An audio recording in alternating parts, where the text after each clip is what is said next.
Hi guys, it's me again. This time, actual cooking is going to be taking place. If you've had pork belly before, you'll know just how gorgeous it can be. If you haven't, you need to get this in your life and obviously in your mouth.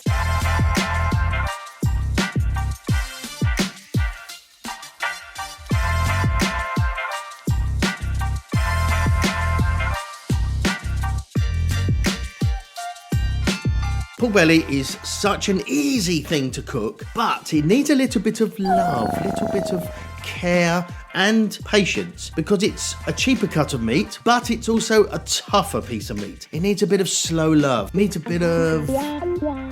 That's just weird and creepy. And so the best way to cook pork belly is on a lower temperature in the oven, nice and slowly, for a couple of hours, and then finish it off in a frying pan. Succulent, melt in the mouth texture. Oh my God, it's so lovely. Now I've got a whole slab of pork belly here with the bones in, but if all you can get is pork belly slices or without the bones, don't stress about it. We'll also need some salt, pepper, some cider, not for drinking unfortunately, some onion, some soy sauce and some honey. And for the equipment you need an oven dish. If it's got a lid, amazing. If not, some foil to cover it, a frying pan and a small saucepan. Generously season all sides apart from the skin with salt and pepper. Even though we're not going to use the skin, leave it on for now because it's easier to take it off when it's hot, and also it kind of keeps everything together. Cut your onion into slices. Don't be overly precious about this. If you've got amazing knife skills, perfect. If you haven't, don't worry about it. Also, at this point, put your oven on to around 160 Celsius. It's not an exact science. It doesn't matter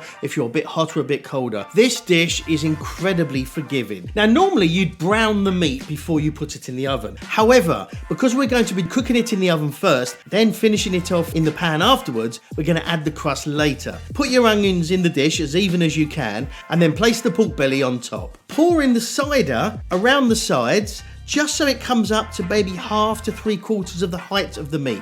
And then cover it with foil or put the lid on if you've got one with a lid.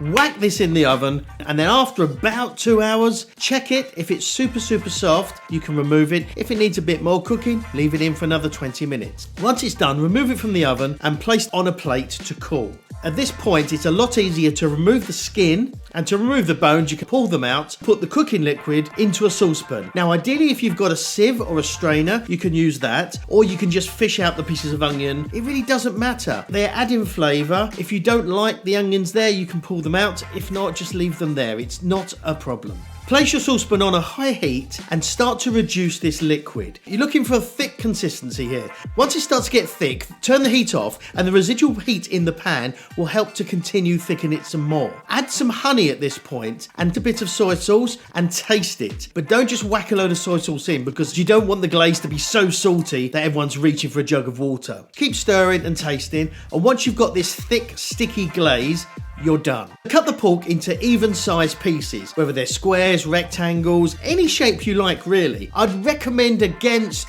doing something with 32 sides, because let's be honest, that's just fucking ridiculous. Put some olive oil in your frying pan and turn the heat on high and make sure the extractor's on. Do not season the pork, because you seasoned it before putting it in the oven, and also the glaze has got soy sauce which could be a little bit more salty, so you don't want to add any salt at this point. Once the oil is hot, and you can check that by just touching the pork in the oil, if it sizzles, you're good to go. Place all your pieces of pork into the pan and then cook until each side has got a golden brown crust. Remove the pork from the frying pan. Put your pan with the glaze on a low heat. Then add your pork to the glaze, and as that low heat warms up the glaze, coat all those pieces beautifully and sticky and just so good. Oh, this is going to be amazing.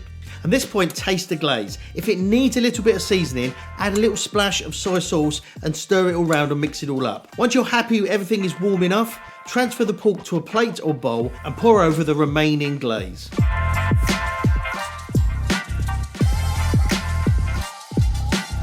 And there you have it. So obviously, let's try a piece. So soft.